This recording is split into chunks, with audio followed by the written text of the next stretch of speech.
noite. Agora, oficialmente, estamos já iniciando o nosso estudo, 20 horas. Iniciamos também com a gravação, porque posteriormente estaremos disponibilizando o estudo nas contas do YouTube da 13ª União Regional Espírita do Paraná e Leal Publisher. Então, hoje nós vamos estudar o capítulo 7, o grande encontro. Quem vai nos trazer, então, um resumo e algumas considerações de início é a nossa querida amiga e irmã Eulália Bueno. A palavra está com você. Muito obrigada, Gisele, Laudelino, querida Sueli, boa noite, família. Diante da responsabilidade e da profundidade, tamanho desse capítulo, que vai da página 89 a 101 e compõe-se de 101 parágrafos, então nós numeramos os parágrafos, nós fizemos um roteiro e começamos recordando exatamente o parágrafo número 1, na página 89, a ausência de valores espirituais para o ser humano é uma infelicidade de terrível dimensão. O 5, uma nuvem escura envolvia-os como resultado das emanações psíquicas do grupo, num quadro de desespero e aflição inomináveis. Então, Manuel Filomeno de Miranda inicia a narrativa deste capítulo, completando a condição de morte daquele paciente que havia chegado e que a primeira narrativa está no capítulo anterior, dizendo que a assistência espiritual do enfermo era de péssima qualidade, que ele estava acompanhado de entidades que o maldiziam e que estavam tentando, de qualquer maneira, arrancá-lo do corpo já inanimado. No capítulo, no parágrafo 6, ele dá continuidade à condição como esses espíritos se atiravam sobre esse recém-desencarnado. O que nos nos leva a fazer algumas reflexões com referência à desencarnação, né? Um processo que se inicia com a morte do corpo físico, mas que somente vai se completar quando o perispírito se desvincula totalmente dos despojos. E nós vamos, a muitos lugares, a obra da codificação, a André Luiz, ao próprio Manuel Filomeno de Miranda, como o Livro dos Espíritos, a partir da pergunta 154, ele nos fala que o desprendimento do perispírito não é súbito, que ele é gradual e pode, inclusive, demorar muito tempo, semanas, meses, de acordo com a afinidade que o corpo mantém com o espírito e a condição moral desse espírito, seu apego à vida material. A Gênese, no capítulo 11, chamado Gênese Espiritual, exatamente no item 18, vai nos ampliar dizendo que o perispírito se solta molécula a molécula. Também há uma passagem muito interessante no Céu e Inferno, na segunda parte, capítulo 1, a passagem que merece ser lida com atenção para nós compreendermos que esse momento que nos oferece a transição da vida material para a espiritual, ele vai ocorrer exatamente de acordo com a vida moral que nós tivemos na Terra.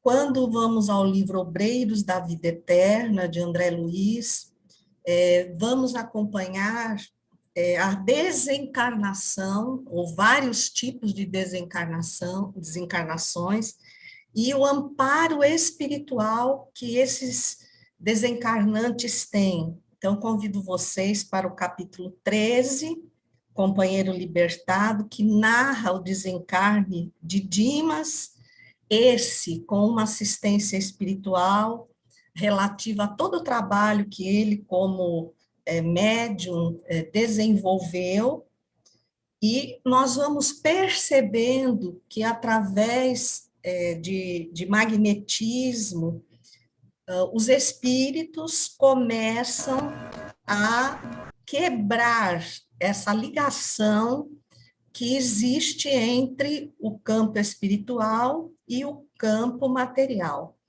E, a certa altura, André Luiz comenta que o assistente Jerônimo quebrou alguma coisa que ele não pôde perceber em minúcias e que estava vinculado à parte da cabeça ou do chakra coronário, e que, de repente, acompanhando outros centros de força que já tinham sido desvinculados, emana, então, uma substância leitosa, e que, a breve tempo, essa substância demonstrou que era plástica, né? Ela atendia a uma ordem, a uma emanação mental, e que foi constituindo a cópia exata daquele que desencarnava, membro a membro, traço a traço, enquanto o corpo empalidecia e era atestada a morte. Então, ele faz alguns apontamentos muito importantes, assegurando que ali, muito mais do que uma cópia, também eram retirados energias desse corpo que vão oferecer uma adaptação ao espírito recém-desencarnado à nova condição. Isso num processo normal de desencarne, numa pessoa que teve uma condução adequada na sua existência, e que também recolhe informações que foram vivenciadas e que passam como numa espécie de um filme de maneira acelerada, e que mostram, comprovam que tudo fica realmente registrado no campo mental do desencarnante. Nós também temos Evolução em Dois Mundos, na primeira parte, capítulo 12, Alma e Desencarnação. Então, vai explicar exatamente o que aconteceu com aquele espírito e com os anteriores que foram narrados, e todos eles se comportaram de forma completamente diferente. Manuel Filomeno de Miranda, em Painéis da Obsessão, no capítulo 17, Desencarnação e Vampirismo, vai narrar o desencarne do senhor Marcondes Leal, que era um proprietário de um grande latifúndio, uma pessoa muito cruel, inclusive com os familiares.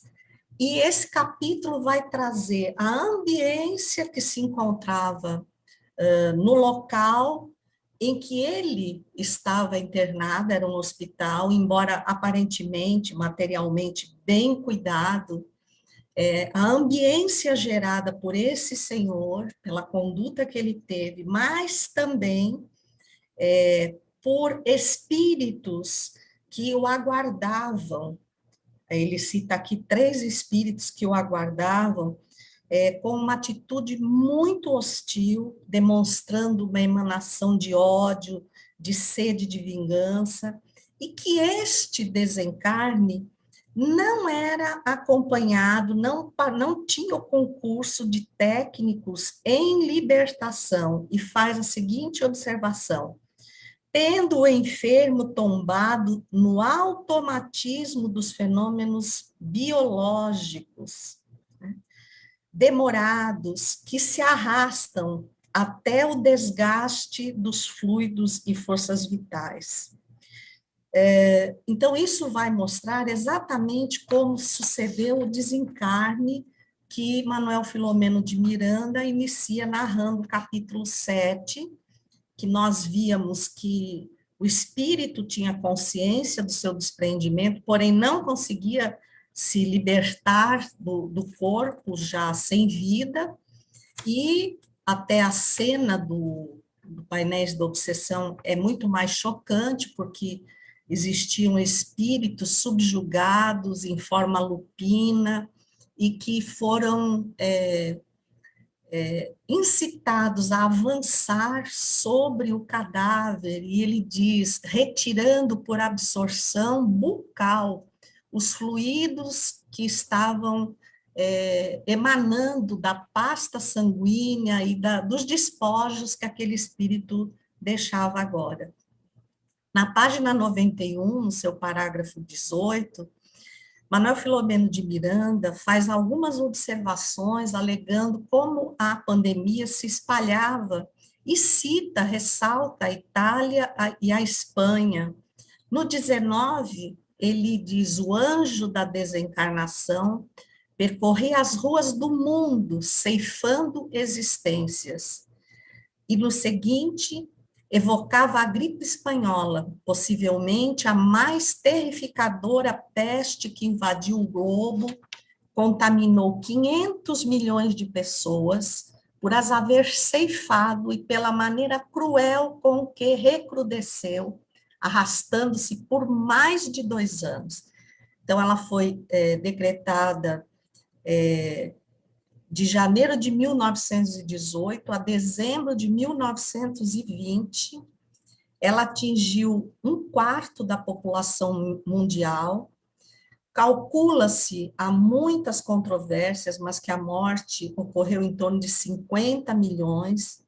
E o interessante é que quando você adentra o Google, né, principalmente a Wikipédia, para ver sobre a gripe espanhola, há uma repetição dos tempos atuais, ou os tempos atuais repetem o anterior, quando diz, os censores da Primeira Guerra Mundial minimizaram os primeiros relatos de doença e sua mortalidade na Alemanha, Reino Unido, França e Estados Unidos. Os artigos que poderiam comentar sobre a gripe eram permitidos a países como a Espanha, que era neutra na guerra, dando a falsa impressão de que essa pandemia iniciou na Espanha, até porque uma das vítimas tinha sido o próprio rei Afonso XIII. E aí recebeu o nome de gripe espanhola, né?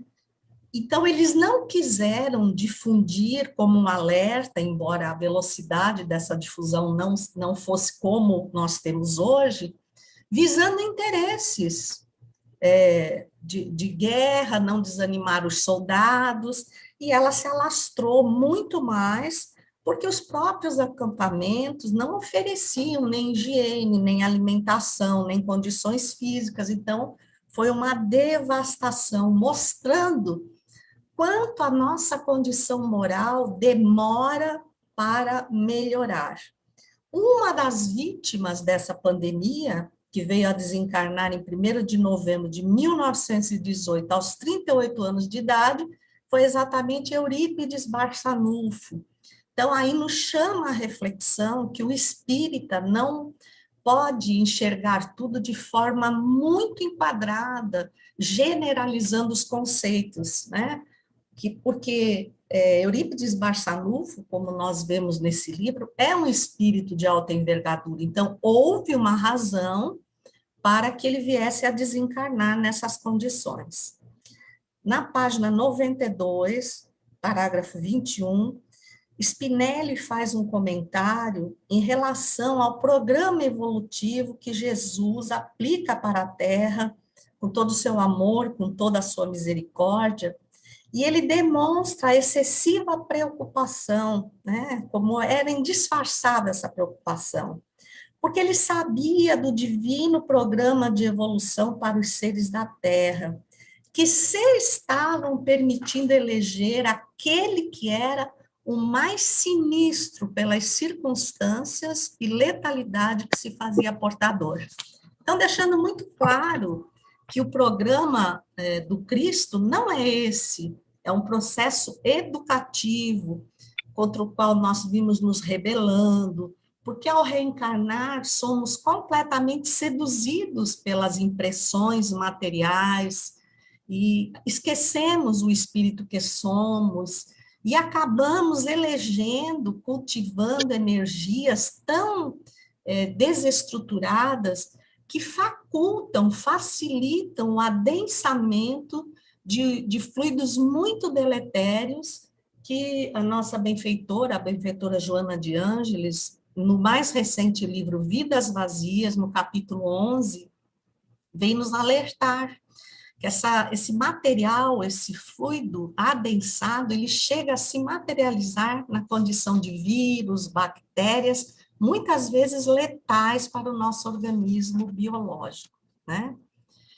Quando ele vai se referir ao local da reunião, que ele fala uma bela cidade no sul do país, à beira de um litoral aprazível, ali tendo toda a energia do mar, do plâncton, que nós sabemos que é indispensável para a vida e muito utilizado, o próprio painéis da obsessão dá conta da utilização do plâncton e de outras energias da natureza, somada à energia do médium para estender uma moratória, estabilizar o fluido vital para um espírito em aprendizado. Mas Manuel Filomeno de Miranda usa um termo espetacular quando ele diz: as sombras densas que constituíam a psicosfera local estavam esgarçadas em face das novas mentes que ali se encontravam. Então, eu vou remeter vocês para a Revista Espírita, maio de 1867, no item Atmosfera Espiritual, onde diz: conforme os espíritos derramem num dado meio um fluido benéfico ou maléfico, agindo à maneira das emanações fortificantes ou dos miasmas deletérios, no caso dessa reunião, eram fluidos esplendorosos, que se espalham no ar e podem explicar certos efeitos coletivos produzidos sobre massas de indivíduos. Então, o fluido benéfico, a congregação de espíritos benfeitores era tão grande que romperam aquela atmosfera densa, aquelas sombras densas, e ofereceram uma ambiência muito mais salutar. Na página 94, ele fala a hora aprazada. Isso cabe a nós para vermos a disciplina que o mundo espiritual, na congregação de espíritos muito mais atarefados do que nós, leva em consideração. Aí entra o coro, citam as músicas, inclusive a Ave Verum Corpus, quer dizer, salve, ó verdadeiro corpo, e exalta Jesus em todos os exemplos que ele ofereceu à Terra. Quando é iniciada a prece e logo se aponta para a fala de Ismael, nós ressaltamos o livro Brasil, Coração do Mundo, Pátria do Evangelho, no capítulo 3, Os Degredados, que retrata uma outra ambiência como essa, que Manuel Filomeno de Miranda coloca, dizendo que todos os espíritos edificados nas lições sublimes do Senhor se reuniram logo após o descobrimento do Brasil, celebrando esse momento, e eram tão numerosas essas multidões de espíritos que firmavam verdadeiros hífens de luz entre a terra e o céu. E que, de repente, surge a figura augusta do próprio Cristo, e diz: Ismael, manda o meu coração que doravante sejas o zelador dos patrimônios imortais que constituem a terra do cruzeiro.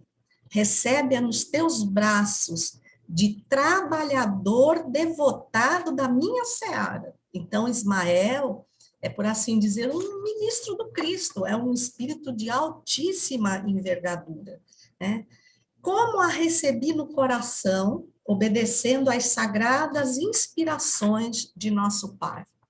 É quando Ismael, então, recebe o lábaro, uma flâmula branca, nívea, como diz aqui, e ao tomá-la em suas mãos, uma substância branca que ela representava, como se uma tinta celeste imprimisse ali Deus, Cristo e caridade. Ele responde a Jesus: Ave Jesus, aqueles que vos amamos, aqui nos encontramos para vos servir em qualquer circunstância.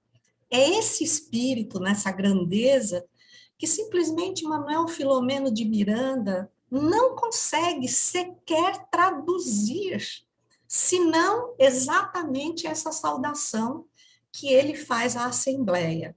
E ele explica que havia tanta magia e encantamento nos ditos indizíveis, então que gera como se fosse um êxtase coletivo. Quando nós vamos ao livro Perispírito, de Zalmino Zimmermann, no capítulo 2, Propriedades do Perispírito, e procuramos o item Sensibilidade Global, nós vamos ver que a percepção do perispírito, ela se dá por um todo, ela não está canalizada para os sentidos físicos. Então, tudo para o espírito é muito mais impressionante, desde a dor dos espíritos mais embrutecidos, ao esplendor, ao êxtase da presença desses espíritos que nós podemos citar, Bezerra de Menezes, Ismael, Eurípides Barçanufo, Francisco Spinelli. Então, a gente não conseguiria nem descrever realmente o que ali se passava. Então, nós voltamos à Revista Espírita, maio 1867, Atmosfera Espiritual, e ali vai explicar que um número grande de espíritos gera uma atmosfera saturada de seus fluidos. E aí a gente consegue compreender o inenarrável de Manuel Filomeno de Miranda. Então, nós vamos passar para as palavras do doutor Bezerra de Menezes, que é o seguinte a ser chamado logo após Ismael, e que se estendem do parágrafo 56 ao 96, onde ele vai ressaltar nos seus dizeres os princípios do espiritismo, as leis morais, né, a justiça divina, a lei de causa e efeito, enfim, todas as leis morais. Então, na página 96, no capítulo 61, seres humanos que estertoram nos equívocos nos quais se fixaram, nos resgates inadiáveis. Então, a lei de causa e efeito é infalível. Nós podemos ter dificuldade de aceitar a condição em que nos encontramos atualmente, devido à sequência de equívocos e que vem gerando e engrandecendo no sentido negativo essa atmosfera tão densa a que inúmeras vezes Manuel Filomeno de Miranda se dirige, né? Então, a lei de causa e efeito. A providência atende os apelos dos sofredores, então não esquece aqueles que anseiam pela paz e permite a pandemia ultris.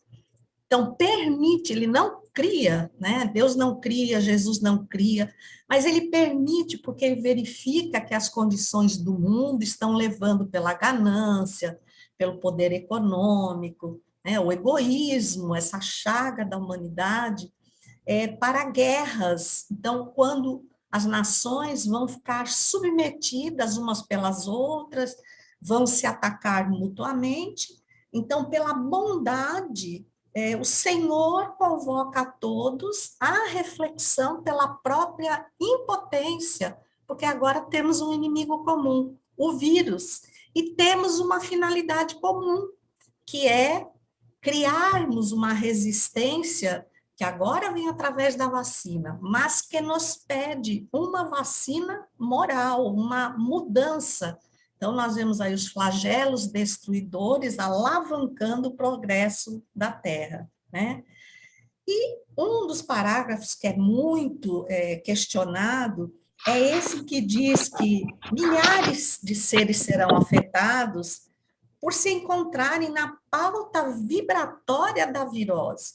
E a gente custa aceitar que o nosso ente querido ou que nós estamos numa faixa vibratória tão inferior assim. Nós temos débitos, nós temos uma programação reencarnatória muito farta, mas nós estamos aproveitando da melhor maneira possível, porque nós somos o resultado de tudo que já fizemos, e não apenas do que estamos fazendo agora. Então, nessa contabilidade, a própria condição de espíritos imperfeitos no mundo de expiação e provas nos coloca, infelizmente, muito mais inclinados ao mal do que ao bem. Isso é uma definição de espíritos imperfeitos e mundos de provas e expiações. E ele, na página 98, seria o parágrafo 75, ele narra o enorme êxodo de benfeitores da humanidade interplanetária. Então, essa fraternidade que existe entre as humanidades dos diversos planetas e que estarão apoiando, multiplicando, auxiliando aqueles que insistirem, persistirem para domar as suas más inclinações, para perseverarem no bem, o que é possível, segundo a pergunta 909 do Livro dos Espíritos, que Kardec questiona, é possível domar as más inclinações quando estamos reencarnados? E eles dizem, sim, e às vezes com muito pouco esforço. Quão pouco tendes vos esforçado para tal? E aí nós vamos perceber que lá mais ou menos no meio da mensagem de Bezerra de Menezes, ainda na página 98, ele nos faz uma convocação. Então ele diz assim, o mestre reunirá os seus discípulos e os iluminará ainda mais, a fim de que toda sombra que permaneça seja diluída pelas claridades incomparáveis do bem. Nós estamos preparados para sermos esses discípulos e atendermos essa convocação? No final da página 77, ele se refere que nos estertores da agonia, nós despertaremos para a fraternidade num imenso cantochão de humildade. Esse é um termo tradicional, um canto tradicional da liturgia cristã, católica, ocidental, que prega, que exalta a doutrina da humildade. Então, ele está nos chamando a nos desvincularmos do interesse pessoal. Eu faço o bem porque eu quero receber o bem, porque eu quero alguma coisa em troca. E aí vai para a página 99, onde há um texto de aceitação desse compromisso. Manuel Filomeno de Miranda diz assim, a fim de que também nós outros compreendamos a necessidade de auxílio mútuo e de que a felicidade pessoal é o resultado das bênçãos que jorram para fora de nós, então são cultivadas dentro de nós. Estamos honrados com o ensejo de participar das horas difíceis dos que estarão expurgando ignorância e presunção, de modo a evitarmos ocorrências semelhantes conosco. Será que um dia, lá à frente, já vendo a Terra regenerada, algum espírito nos disser, nossa, eu estava lendo no éter universal a história do planeta Terra, e lá no século XXI, ela passou por um ápice de dores, e eu, com os olhos marejados, possa dizer, eu estava lá nesse momento. E mesmo com toda a dificuldade, eu aceitei a convocação do Cristo e fiz a minha parte. Então, é uma aceitação, é um compromisso. Ele não está nomeando, ele está convidando quem se dispuser. E aí, ele nos convoca, né, a olhar a dor do próximo como se fosse nossa, né? Ele nos envia como se fôssemos estrelas, porque aquilo que a gente sabe, a experiência que a gente tem do Espiritismo, através do nosso comportamento, vós sois o sal da terra, pode oferecer ânimo e esperança àqueles que ainda estão perdidos na escuridão, né? Nós seremos convocados a observar as tragédias das obsessões, e ele vai mais longe, ele vai falar das possessões que Kardec posteriormente aceitou, que nós vamos encontrar em narrativas da Revista Espírita, os possessos de Morzine e outras, né, que são complexos quadros de obsessão com agravantes que só mesmo uma Sueli Calda Schubert para nos levar a uma compreensão mais profunda, né? Então, para evitarmos suicídios diretos ou não, exemplificando a resistência ao mal e a confiança do espírito no amanhã, inspirar calma e paz nos casos de possessão, sem julgamentos, né? Incentivando a pessoa não à busca de uma cura imediata, porque o imediatismo é que está nos levando a um sofrimento tão grande, porque não sabemos esperar, não temos resignação diante das expiações. Lembrando que a palavra expiação quer dizer consequência. Se é uma consequência, houve uma causa. Então, eu já exercitei o meu livre-arbítrio anteriormente, tive essa possibilidade. Ele também adverte que esta renovação não se trata de uma renovação quântica, então, nós não vamos acordar amanhã ou dentro de um ano com todo esse panorama modificado. Quântico ele usa porque a energia quântica, ela nos propõe um salto, né? Um salto nas condições. Isso não acontece na evolução espiritual. Ele fala da imunologia pessoal. Então, eu convido vocês ao Missionários da Luz, André Luiz, Chico Xavier, no capítulo 12, Preparação de Experiências, lembrando que quando nós nascemos, o nosso corpo, ele ainda não está totalmente pronto, o nosso espírito não está totalmente apossado dele. Então, nós vemos lá a pergunta 109 do Consolador, quando o benfeitor Emmanuel nos fala para a questão da educação desse espírito enquanto ele se adapta à nova reencarnação, para que ele assimile novas condições morais. E nós sabemos que esses primeiros 7 anos também são indispensáveis para a estrutura sanguínea, onde vai se agasalhar a imunologia. Então, esse sistema imunológico, ele vai ficar pronto em torno dos 7 anos, e ele expressa a identidade, a condição moral do espírito. Então, uns têm fragilidades para uma coisa e resistência para outra. Ele nos convida à cura, através de processos como a excelência da oração. A oração nos conecta ao Criador, aos benfeitores, a transmissão dos fluidos pelos passes. Lembremos aí que o nosso reservatório físico é limitado, mas quando, através da oração, nos vinculamos aos benfeitores, esse reservatório de energia é ilimitado. E, principalmente, na página 101, já finalizando a lição, ele nos pede confiança e entrega a Jesus. Porém, nos faz uma advertência. A grande batalha está em fase inicial. Era bom que fosse final, né?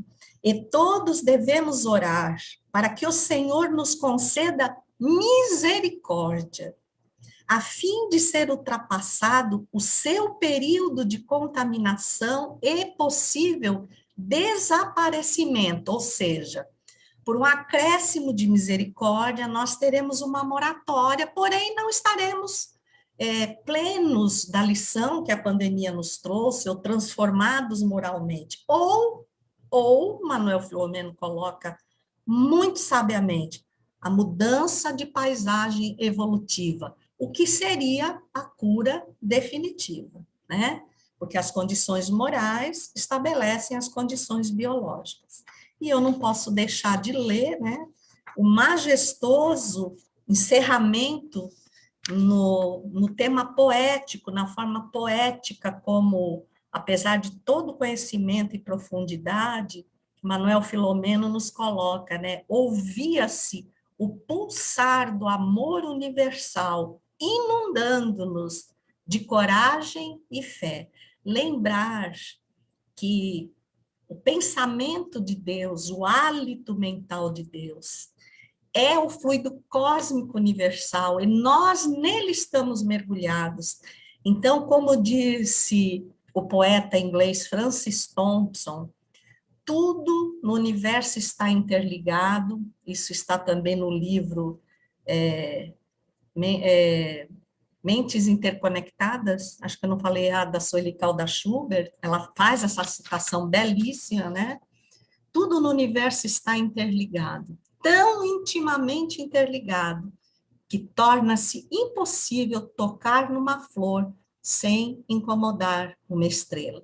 Então, nós não estamos mergulhados na energia alheia, mas no grande éter universal, do qual cada um de nós presta a colaboração. Então, sejamos felizes nessa contribuição. Eu agradeço muito, carinho e paciência. Muito obrigada, Eulália, pelas contribuições valorosas. E agora daremos continuidade com a querida Sueli. A palavra está contigo, querida. Muito bem, boa noite a todos. E nós ficamos muito felizes em ter ouvido essa fantástica apresentação da nossa querida Eulália, porque ela tem um conhecimento cultural também muito importante, não é? De uma cultura maior. Muito bem, então nós vamos começar falando aqui nesse capítulo 7, logo na primeira página. Quero apenas citar esse momento muito especial dessa desencarnação, conforme ela apresentou, esse difícil desprendimento deste espírito do corpo físico. E isso era, evidentemente, devido às suas ações, à sua conduta, antes de chegar esse momento da desencarnação. Ali estavam 3 cobradores, 3 espíritos que eram entidades muito vingativas. E uma delas se apresentava de uma forma ainda mais odienta, mais irada do que as outras, e dava socos na criatura, não é? E falava situações assim, terríveis, palavras terríveis, e ele era muito feroz, como diz aqui Manuel Filomeno de Miranda. Aqui nos faz lembrar essa questão das construções mentais, porque está dito aqui, logo no início, não é, que dava-se conta que essa criatura não sabia como evadir-se daquelas agressões. E isso vai acontecer exatamente porque existe alguma coisa nesse espírito que está no momento final do campo físico, existia alguma coisa do passado dele que fez com que essas entidades tivessem campo para se aproximar. E ele não tinha como evitar, como se defender, devido a estar numa faixa vibratória muito inferior. E aí nos faz lembrar que existem realmente essas condições de atrair esse tipo de espíritos, e nós tivemos, certa vez, numa reunião mediúnica na nossa casa espírita, a Sociedade Espírita Joana de Ângeles, há alguns anos atrás. E quem dirige a nossa reunião mediúnica é o Vitor, que está participando conosco desse estudo, não é? Então, o Vitor estava fazendo o atendimento ao espírito que eu estava dando passividade. Esse espírito começou a falar da seguinte maneira, com uma voz assim, cavernosa, digamos assim, ele começou a dizer assim: eles estão chegando, eles estão ficando muito perto de mim. Eu estou me escondendo deles, mas eles já me descobriram. Então, ele começou a falar frases assim, dizendo que ele estava se escondendo de outros espíritos, aí no caso, e ele procurava se esconder, mas não conseguia. E aí ele falava assim: eles são os zumbis, são zumbis que estão me perseguindo, e eles querem me prender, porque eles estão cobrando. E aí o espírito começou a falar algumas coisas, poucas, de algumas das suas violências que ele havia cometido quando ainda na Terra, especialmente contra jovens, contra crianças. Então, ele era uma pessoa, quando encarnado, de uma violência e cometia crimes os mais hediondos. Aqueles que estavam cobrando, ele imaginava que eram os pais daquelas crianças e daquelas jovens. E ele achava que aqueles zumbis eram eles. Possivelmente, ali, alguns poderiam ser pais que estivessem cobrando, ou pelo menos mentalmente pensando em cobrar. E Vitor, que era o dialogador, que estava próximo a mim, ele começa a conversar com o espírito, porque o espírito falava baixo, ele não estava falando assim muito alto e nem muito exasperado. Ele tinha uma voz cavernosa, como eu disse, que parece das cavernas, né? Mas ele, ao mesmo tempo, falava bem baixinho. E Vitor começou a conversar com ele, e foi levando o assunto, ele foi falando a respeito dos zumbis, e Vitor disse para ele que havia um jeito de conseguir libertá-lo daquelas influências, e foi começando a mostrar aspectos, não logicamente de imediato do Evangelho, mas aspectos que o fizessem lembrar de algum ente querido, de algum espírito ligado a ele, alguma pessoa, e ele aí vai sendo levado até chegar ao ponto de começar a lembrar da sua própria mãe. Nesse momento, depois de uma conversa prolongada, isso não foi assim de um minuto para outro. A certa altura, ele falou que os zumbis tinham desaparecido. E, posteriormente, mais adiante, ele vai dizer que sentiu a presença de alguém muito amado, mas a mãe não se comunicou aí nessa hora e ele só pressentiu. E depois ele foi levado para tratamento e atendimento que fosse possível para o caso dele. Esse aí é um caso típico de cobranças desses espíritos, que muitas vezes, quando o caso é muito grave, eles tomam aspectos assustadores exatamente para fazer com que aquele que é a vítima ali do momento fique cada vez com mais medo, mais apavorado, mais tentando de todas as formas fugir. Esse foi o caso, então, dos zumbis.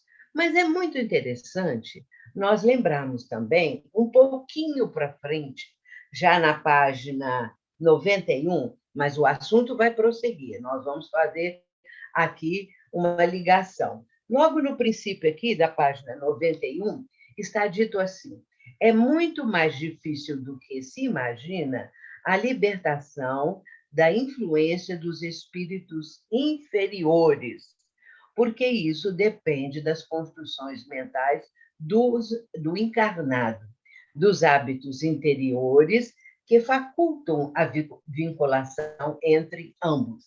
Muito bem, então, nesse caso e naquele outro, o que acontece é isso que está aqui, como o autor está dizendo, as construções mentais do próprio encarnado, que decorrem das suas atitudes também, porque depois ele fica ligado àquilo tudo que ele cometeu, de uma certa forma, não propriamente ainda com sensação de culpa, com arrependimento, mas, pelo contrário, muitas vezes ainda, cultivando aquele ódio, cultivando tudo aquilo que o levou a determinadas atitudes.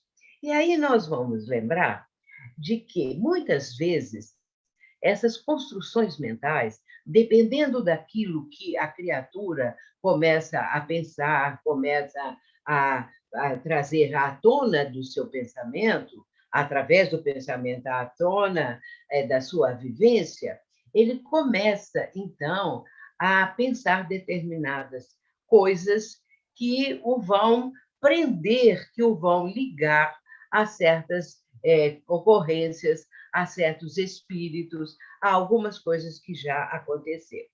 E aí vem que surge também uma questão das formas pensamentos. É isso que nós queremos falar mais detidamente nesse momento. Lembrando de Ernesto Bozano, que tem um livro muito interessante, Enigmas da Psicometria.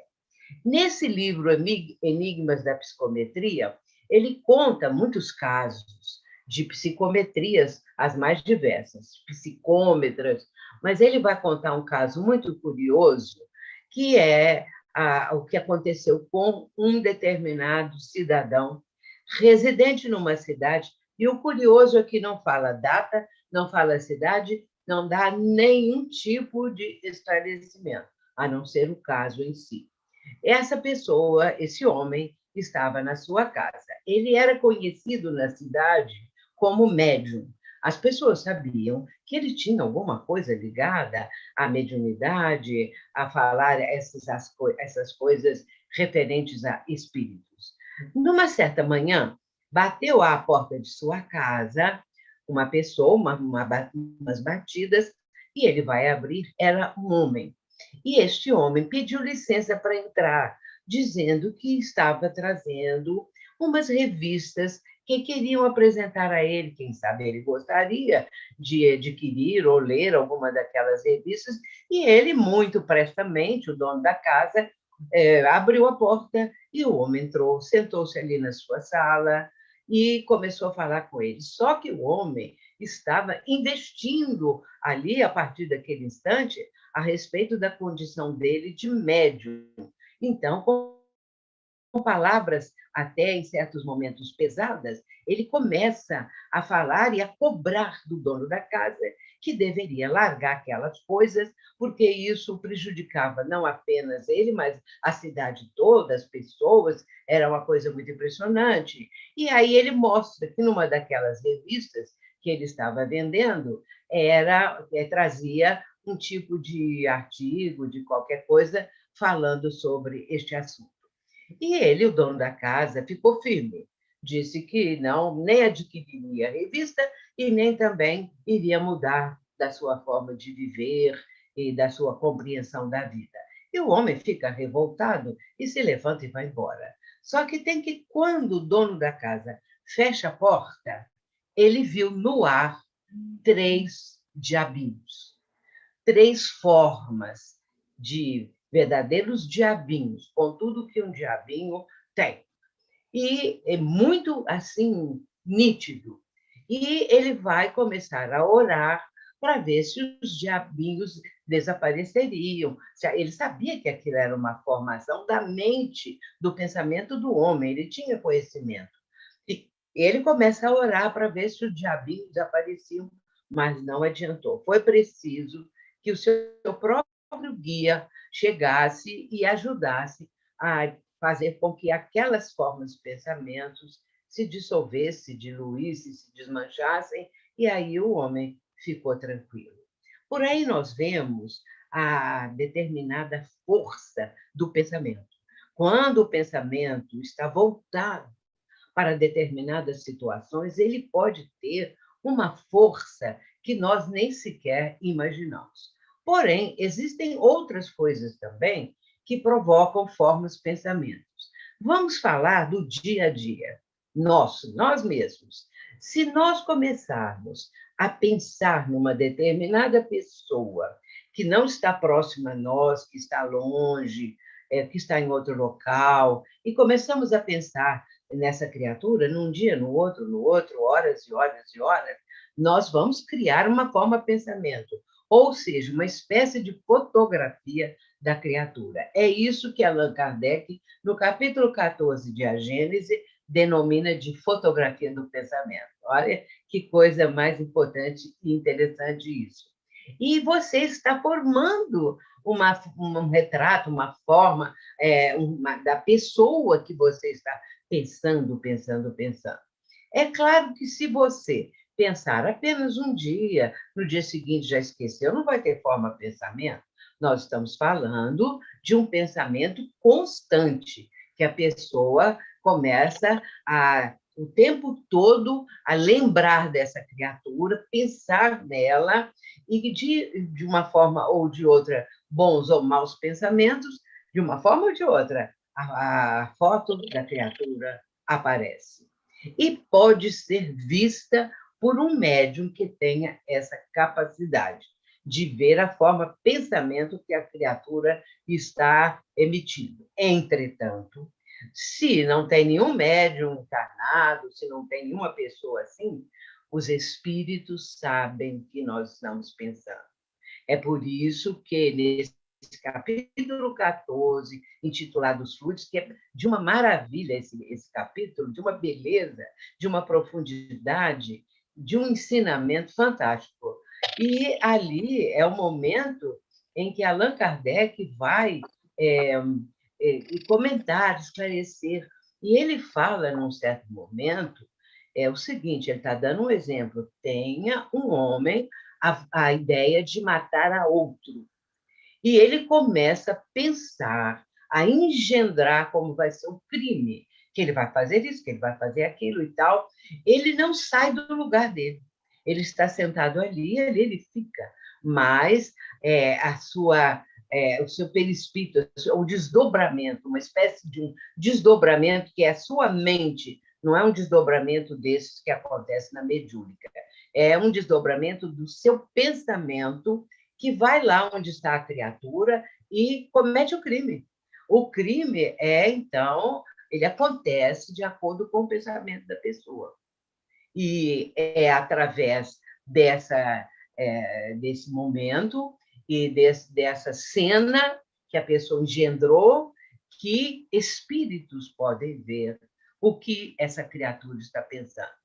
Podem ver a respeito da ideia de matar. E aí vem o seguinte detalhe: se este homem que está pensando em matar, mas não chega a cometer fisicamente, materialmente o crime, mas está pensando e em pensamento ele comete, existem espíritos obsessores que estão ali olhando, que estão prestando atenção. Por quê? Se este homem que está engendrando isso, pensando nisso, tiver algum tipo de obsessor ali presente, o obsessor pode dizer para ele, vai mesmo, vai lá e mata de verdade, vai matar essa criatura. E ele, então, por influência do obsessor, pode chegar lá e matar esse outro que apenas antes era só uma forma de pensamento. Aí nós estamos vendo o perigo das formas de pensamentos, o cuidado que nós temos que ter. É claro que um bom pensamento ele tem uma extraordinária, um extraordinário resultado, um bom resultado, um pensamento, como aprendemos com a doutrina dos espíritos, de orar, de mentalizar, de emitir vibrações. E aí nós passamos a conhecer propriamente essa questão vibratória, essa questão de emitirmos pensamentos, e com isso ajudar as pessoas, se nossos pensamentos levam o propósito de amparar, de ajudar, de compaixão, de estarmos com a ideia de fazer com que a pessoa sofra menos, tenha o seu sofrimento minorado. Tudo isso que o pensamento bom, de compaixão, de amor, pode trazer para aqueles que o estão emitindo. E isso é algo muito importante na nossa vida, porque nós precisamos entender bem isso. para, então, nos momentos das irradiações, nós temos a certeza plena do que estamos fazendo. Quando irradiamos para essa pessoa, para aquela outra, cujos nomes, às vezes, nós lemos e até mesmo estamos repetindo num dia, no outro, nós vamos vibratoriamente ajudar essa criatura de uma forma assim muito plena, muito presente, muito benéfica. É importantíssimo conhecer que o processo de irradiação não é apenas fazer a prece, o que já é bastante, e falar os nomes, é mais que isso. É também enviar nossas melhores energias, nossas melhores vibrações, para que as pessoas possam ir captando isso. E sabemos que a espiritualidade superior, ao observarem as nossas vibrações, nossos pedidos, muitas vezes vão intensificar a nossa vibração, unindo a deles à nossa, porque é claro que a energia que vem deles é muitas e muitas vezes mais forte, mais profunda, mais de plenitude do que a nossa. Mas isso junto, não é? Esse conjunto vai ajudar muito ao enfermo, à pessoa que nós estamos emitindo esse pensamento. Vamos manter cada vez mais as nossas irradiações dentro dessa perspectiva, que agora a doutrina nos ajuda a entender isso, o quanto nós podemos realmente ajudar o próximo emitindo essas boas ideias, esses bons pensamentos, emitindo energias nossas mesmo, nossas próprias energias, e aí eu gosto muito de falar de energias balsâmicas, porque elas são como bálsamo que nós estamos procurando alcançar as pessoas cujos nomes estão sendo emitidos ali naquele momento. É claro que nós, encarnados, não conhecemos a maioria das pessoas cujos nomes nos são transmitidos, nos vêm pedidos. No meu caso, pedidos que vêm do exterior, muitos, e pessoas que eu nunca vi falar, não conheço o nome. E essas pessoas, elas pedem, porque ouviram falar de alguma coisa do trabalho que realizo, de desobsessão, e por conta do meu livro, né, daquele meu primeiro livro, Obsessão, Desobsessão, tudo isso junto faz com que as pessoas me peçam, escrevam. E eu atendo da seguinte maneira: anoto o nome, coloco para preces e irradiações. Faço mais do que isso? Não. Eu faço a vibração, emitindo, né, pensamentos, emitindo as energias. É a minha parte. Agora, passa um mês ou dois, a pessoa escreve novamente. Sueli, muito obrigada. Você ajudou muito, porque isso e aquilo outro. Fui eu? Não. Eu sempre digo para as pessoas, eu só faço a prece. Quem é que vai lá? Os mentores, a equipe espiritual, vai lá aonde a pessoa reside. Estuda o assunto, procuram ajudar, elevam as condições vibratórias para a pessoa. Nós fizemos a parte mínima. Quem fez tudo mesmo, foi a equipe espiritual. Então, nós não podemos jamais nos jactar disso, achar que temos uma certa força, uma certa condição. Nós temos no pedido, nós temos na vibração, mas quem faz o trabalho são os benfeitores, são os amigos espirituais. A nossa parte é pequena, mas é importante, porque até então, antes nós não fazíamos isso, nem conhecíamos isso, permanecíamos completamente indiferentes. Hoje não, nós sentimos a dor do próximo em nós sentimos aquilo que as pessoas estão passando, esse sofrimento que o momento está trazendo, a pandemia, pessoas que estão aos milhares, desempregadas. Só de imaginar a situação desses nossos irmãos, isso nos comove, porque não gostaríamos que isso estivesse acontecendo, claro, e sim que tivessem oportunidades, um jeito de amenizar e atenuar tudo isso. É a parte nossa, com muito amor, porque isso é o amor que nós estamos aprendendo a cultivar. Nós sabemos do amor e do amar. O amor é o sentimento, o amar é o sentimento em ação.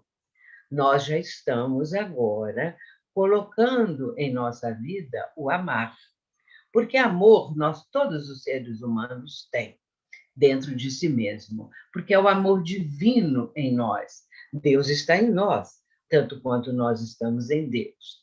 Porém, este amor, muitas vezes, estava submerso em toneladas de orgulho, preconceito, uma série de coisas negativas.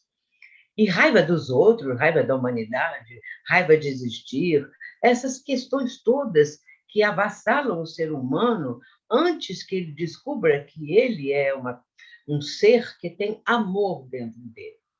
E a partir daí, quando em nós o amor brotou, quando nós começamos a sentir que este sentimento estava nascendo dentro de nós, crescendo, se fortalecendo, se embelezando, porque agora esse amor que nós aprendemos com Jesus, com os ensinamentos do Mestre, com espíritos como Ismael, como Bezerra de Menezes, como nosso querido Manuel Filomeno de Miranda, enfim, Eurípides, todos eles, nós vamos embelezando o nosso sentimento, porque a cada momento esse sentimento se torna ainda mais delicado, com mais força, embora delicado e leveza, mas com força, com beleza.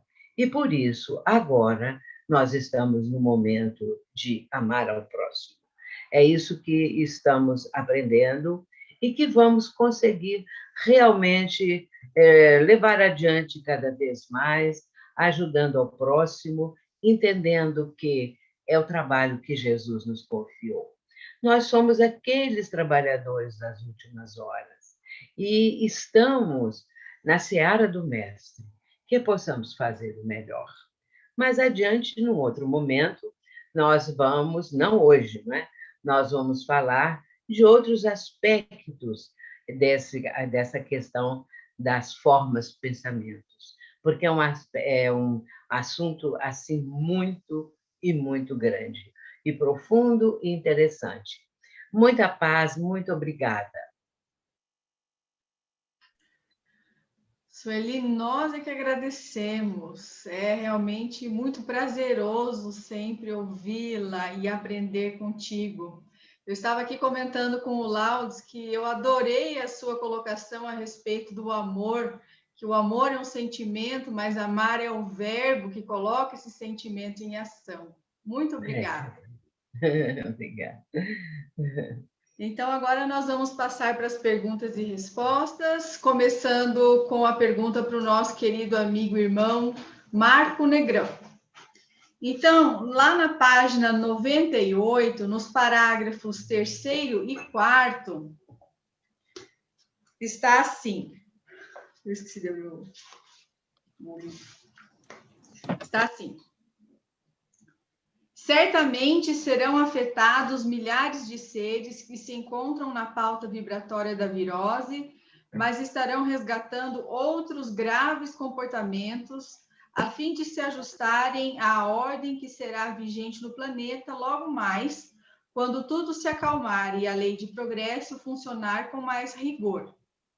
Todo aquele que se encontre na faixa imunológica favorável à contaminação, em decorrência da conduta moral que tem se permitido, experimentará o cutelo da desencarnação, preparando-se para acompanhar o progresso do planeta. Logo se recupere dos desaires e se encontre em condições de crescer no rumo da sabedoria. Significa, então, aí vem a pergunta, que todas as pessoas que estão nesta faixa imunológica favorável à contaminação estão com a conduta moral desequilibrada e vão desencarnar em decorrência disso ou existem exceções? Algumas pessoas têm dito que se mantivermos a mente elevada no bem, ficaremos imunes ao vírus. Mas como explicar a desencarnação de Eurípides Barçanufo em decorrência da gripe espanhola? Negrão, está contigo. Boa noite a todos. Grato pela oportunidade. Eu peço desculpas por estar com a minha câmera desligada, porque eu estou com um problema aqui na internet, e se eu ligar a câmera, eu vou consumir banda e vou ter dificuldade de manter contato com vocês, ok? Então, me desculpem, por favor. Bem, essa pergunta é uma pergunta realmente complicada da gente responder, porque a gente acaba entrando vamos dizer assim, em situações muito específicas, né? O que a gente tem que pegar é do ponto de vista geral, né, para a gente poder entender todo o processo. Eu acho que o entendimento dessa pergunta, da resposta dessa pergunta, ela passa pelo capítulo 3º, pela parte 3ª do Livro dos Espíritos, no seu capítulo 6, quando nós lemos ali a lei de destruição, que nós temos, para ter uma ideia, nós temos ali mais de 40 perguntas que que Kardec faz ao Espírito Verdade para poder ter uma noção de como funciona esta lei. E dentro desta lei, nós temos ali os flagelos destruidores, né? Que estão ali nas perguntas 737 a 741. E quando nós vamos ler, estudando essas perguntas, nós vamos vendo quais são as finalidades dos flagelos destruidores. Então, a gente pode entender que um flagelo destruidor ele está ligado a uma progressão mais rápida, né?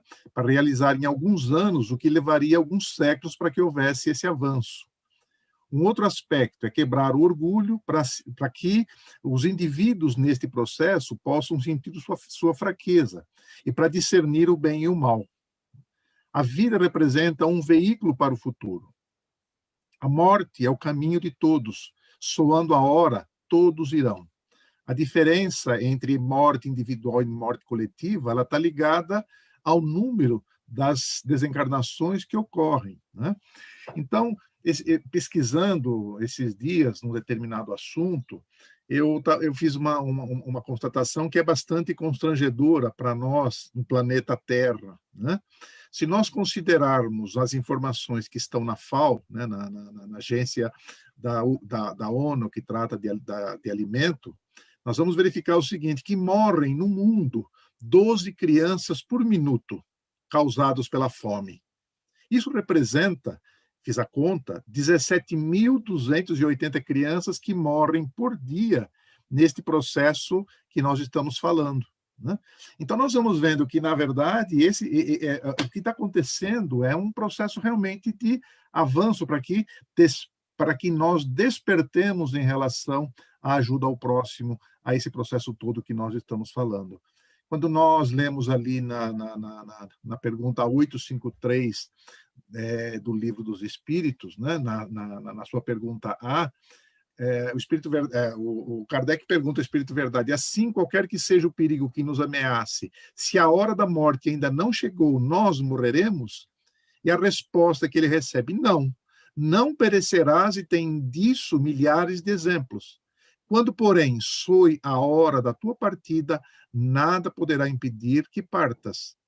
Então, nós vamos percebendo nesta análise que nós estamos fazendo, ou pelo menos nessa reflexão que nós estamos fazendo, nós vamos percebendo, então, que tudo existe uma finalidade, né? E agora já indo efetivamente para a resposta à pergunta que foi feita. Então, se nós olhamos esse ambiente, né, que nos foi disponibilizado na lei de destruição, nós vamos verificando então que o que existe hoje é essa realidade de uma expiação coletiva e que nós estaremos sujeitos a esse processo, né, em função, como foi colocado já pela Eulália, pela Sueli, né, de que esse é um processo que nós estamos respondendo por situações nossas de vidas anteriores, né? Nós podemos hoje ter um comportamento já um pouco diferente, mas nós não sabemos o nosso passado espiritual, né? Aquilo que nós já tivemos de dificuldades em outras existências. E é muito interessante que também há uns dias atrás estava fazendo uma pesquisa sobre, né, todos nós estamos estudando esse livro, e quando, para mim, isso, né, esse é um processo de expiação coletiva que nós estamos vivendo, e eu verifiquei lá no canal FEP, existe uma palestra, um trabalho que o Raul Teixeira fez em 2007, aí mesmo em Cascavel, né, no 9º Encontro Estadual Espírita do Interior do Paraná. E lá ele coloca como é que funciona esse processo das expiações coletivas.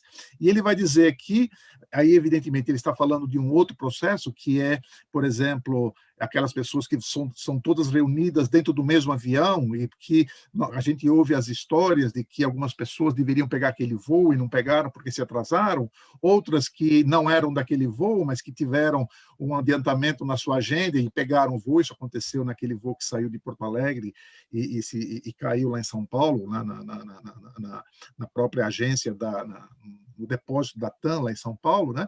Nós estamos vendo essa situação, e nós estamos verificando, então, e Raul coloca que é como se fosse um psicoímã, que todos aqueles que estão naquela situação, naquela condição, serão todos arrebanhados por uma sintonia vibratória que serão todos encaminhados naquele processo.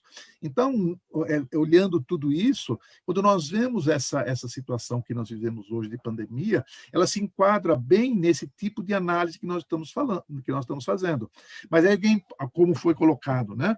Isso significa, então, se eu tiver uma vida adequada hoje, né? Mantiver meu pensamento elevado, eu estou imune? Não, porque na verdade o vírus ele é patógeno, ele ataca o ser humano, tá? Então, se eu não me proteger, eu terei a condição, né, essa imunidade, que ela não vai me permitir eu ficar ileso ao vírus, mesmo que eu não estivesse nessa condição que nós estamos falando, né? E aí eu posso deduzir, isso é uma dedução minha, eu posso deduzir, então, que se alguém que vive nesta condição, achando que por estar com o pensamento elevado, por estar orando todos os momentos, eu não vou pegar o vírus, e participo de aglomeração, não faço a minha higiene, não uso máscara, eu estou incorrendo num suicídio indireto, porque eu estou transgredindo algumas normas que eu preciso ter. É a velha história, né, do orai e vigiai. Não adianta somente nós orarmos, nós também precisamos orar o nosso comportamento e a nossa realidade íntima nesse processo, né? Com relação a que foi colocado qual foi o espírito que foi colocado, Gisele? Eurípides Barçanufo. Eurípides Barçanufo, desculpe, que desencarnou na situação da gripe espanhola. Nós não sabemos, quer dizer, a gente não pode fazer uma análise nenhuma, porque evidentemente não temos essa visão, né, para poder fazer uma observação objetiva, mas o que eu posso entender é que, se passou por essa condição, havia uma necessidade. São situações, são realidades que nós temos que devolver à lei o que nós retiramos da lei, né? E ninguém retorna ao mundo espiritual, a não ser aqueles que fazem o autocídio, aqueles que têm esse comportamento que nós comentamos. Ninguém retorna ao mundo espiritual que não seja no seu momento adequado, no sentido, né, programação reencarnatória. Quando nós lemos ali no livro Missionários da Luz, no seu capítulo 12, que fala sobre experiências reencarnatórias, nós vamos vendo o quanto o espírito se prepara para reencarnar. Ele faz a sua análise dos atos anteriores, de vidas anteriores, as consequências desses atos, e da maneira como ele deseja que essa lei seja restabelecida ou devolvido à lei o que ele retirou. Mas a providência divina é tão boa e é tão sábia que os irmãos que trabalham nessa área, na coordenação dessa área, eles não permitem que nós assumamos, né, situações maiores do que aquela que nós estejamos preparados. Ou seja, tudo aquilo que nós vivenciamos hoje está dentro de um processo reencarnatório, que está dentro das nossas possibilidades e da nossa capacidade. Então, é isso que eu entendi da pergunta que me foi feita e entendi como essa sendo a minha posição em relação a isso, de acordo com a doutrina espírita, evidentemente. Obrigado. Excelente, Negrão. Obrigada pelas suas contribuições. A próxima pergunta vai para o nosso querido amigo irmão Enio. Na página 100, nós encontramos nos parágrafos 4º e 7º a questão da imunologia pessoal está programada para cada vida, tendo-se em vista o seu passado e o programa no futuro ao qual se vinculará. E aí, mais para frente, Bezerra fala: nunca desconsiderar a excelência da oração que fortalece os centros vitais e revigora as energias inibidoras, matando o vírus. Diante desta informação de que todos nós viemos com a imunologia pessoal programada para cada vida, como podemos alterar isso para ficar mais fortalecidos através da oração? É possível, então, que a gente consiga fazer alterações para melhor ou para pior dessa imunologia que já viemos programados, escapando do vírus ou ficando mais suscetíveis a ele? Boa noite a todos. Agradecer pela oportunidade de participar desse estudo tão importante, desses irmãos queridos que nos antecederam, um estudo realmente profundo e muito esclarecedor.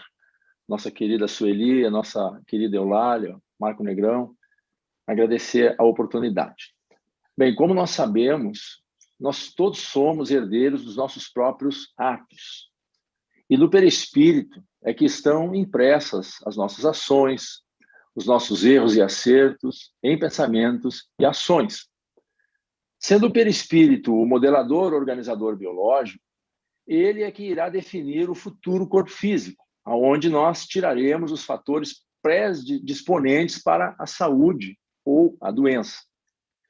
Isto no aspecto das heranças do passado, cada qual na organização física que necessita e a qual nós fazemos jus dentro desse contexto de nossa caminhada até o momento presente. Porém, nós não podemos nos esquecer de todas as nossas ações que elas repercutem, tanto no sentido dos erros cometidos, como os acertos, as condutas saudáveis. E assim sendo, o bem que hoje nós fazemos, ele vai neutralizando o mal que nós fizemos e alterando, podemos assim dizer, o campo das heranças negativas do nosso passado para melhor. Então é um processo muito dinâmico. Quanto ao recurso inestimável da oração, nós todos sabemos muito bem que se trata de um mecanismo com a capacidade de modificar a nossa realidade. É claro que, como o Marco Negrão muito bem colocou, o sujeito vai orar o tempo todo e vai se expor, não usando máscara, não se adequando às normativas dos órgãos de saúde, e é evidente que ele vai ter problema. Basta nós olharmos a conduta do nosso querido Divaldo Pereira Franco, que lá está recluso, respeitando todas as normas, tendo todo o cuidado, fazendo bem dentro do que ele pode e consegue, né? Então, os benfeitores, eles asseveram que toda pessoa que possui o hábito saudável da oração, ele como que se reveste com uma espécie de capa impermeável protetora. Nós ficamos, de certo modo, imunes a determinadas interferências e seus efeitos, justamente por nós estarmos com o pensamento elevado, nas faixas da harmonia e, por consequência, da saúde e da paz. É claro, no aspecto de nós termos essa consciência, de nós nos cuidarmos e não nos expormos, fazermos a nossa parte. Nós estamos aqui fazendo um enfoque no aspecto emocional, no aspecto de estrutura psicológica, de serenidade, de equilíbrio, que é o primeiro passo, porque também não resolve o sujeito tomar os cuidados, as medidas do Ministério da Saúde, e daqui a pouco ele entra numa depressão profunda e fica com esse campo vibratório exposto, porque nós sabemos da sintonia. Aliás, nas nossas vidas, tudo é sintonia. E se nós nos permitirmos condutas morais reprocháveis, equivocadas, de baixo calão, nós estaremos atraindo companhias espirituais indesejáveis, que nos dificultarão a marcha. Não raro, nos intuindo ainda mais para as condutas prejudiciais às nossas vidas. à nossa programação. Isso sem falar que, a depender do teor e da intensidade da conduta, pode haver a impregnação, como, por exemplo, no caso aqui, um exemplo que a gente traz na área do sexo, da sexualidade, da região correspondente, como o nosso irmão Vitor falou em outros encontros, os vibriões, essas espécies de larvas psíquicas, espirituais, que vão aflorar em forma de enfermidades, de doenças, sem dúvida nenhuma. Então, os benfeitores amigos, nós percebemos, eles vieram reforçar, através dessa riquíssima obra, a importância da oração, da meditação, do silêncio interior, na direção do equilíbrio emocional, da harmonia, que irão, por certo, fortalecer o nosso sistema imunológico, auxiliando a que não fiquemos tão expostos aos vírus. E, é claro, dedicando todos os cuidados solicitados pelas autoridades da área da saúde. Então, cultivar bons pensamentos, fortalecermos-nos através da oração, atraindo a presença dos benfeitores, é algo que devemos buscar com insistência, especialmente nesses momentos onde nós percebemos o medo e a revolta se fazendo constantes no psiquismo do planeta como um todo. E quando nós percebermos que conosco estão acontecendo pensamentos de desvalia, que surgem nas nossas mentes, de desânimo, de queixas, nós procurarmos o quanto antes interrompermos este fluxo mental. De que forma? Substituindo estes pensamentos insistentes por outros pensamentos, evocando a lembrança de uma pessoa querida, de um ser amado, ou um lugar agradável que nós temos na lembrança, um acontecimento alegre que vivemos, interrompendo dessa forma esses pensamentos que nos empurram para o canto escuro das nossas almas. Então, é um conjunto, é um somatório, mas nós podemos sim e devemos, os benfeitores colocam isso na obra, fazer a nossa parte com serenidade. Lembrando daquele grupo de enfermos que receberam o diagnóstico da Covid, somente um orou. E nós vimos ali que o benfeitor imediatamente veio em seu socorro. Então, cabe-nos termos um comportamento ativo, mentalmente ativo, na direção da oração, do equilíbrio emocional, da serenidade, fazendo a nossa parte, fortalecendo o nosso sistema imunológico. Era mais ou menos isso. Perfeito, Enio, deu para entender muito bem. Muito obrigada. Agora nós vamos passar para a última pergunta por causa do tempo. Tinha mais duas, mas não vai dar. Vai ser para a nossa querida amiga e irmã Posso falar uma coisa? Claro, por favor. Gisele, pode falar uma coisa? Sim. Antes de encerrar, eu quero responder qualquer coisa a respeito de Eurípides, tá? Para esclarecer um ponto ali, para não ficar no ar. Pode falar já, Su. Faça, por favor, pode fazer uso da palavra, claro. Mas então eu vou pedir licença à pessoa que ia ficar agora, né? Para responder a última questão. Eu não tenho dúvida que ela não vai se importar. Tá. É o seguinte, na verdade, tudo o que o Marco Negrão falou muito bem e deu explicações muito importantes. Entretanto, o caso de Eurípides é completamente excepcional, completamente diferente. É porque ele talvez, eu creio que não é? Leu toda a vida de Eurípides. Porque quando houve a crise, a pandemia, quando houve aquele momento tão difícil de tantos milhares de pessoas desencarnando, onde estava Eurípides?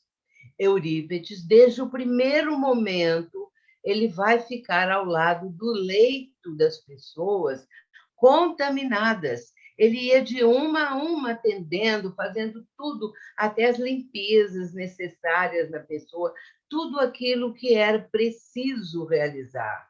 Então, Eurípides, ele fica ali durante aquele tempo todo, não dormia.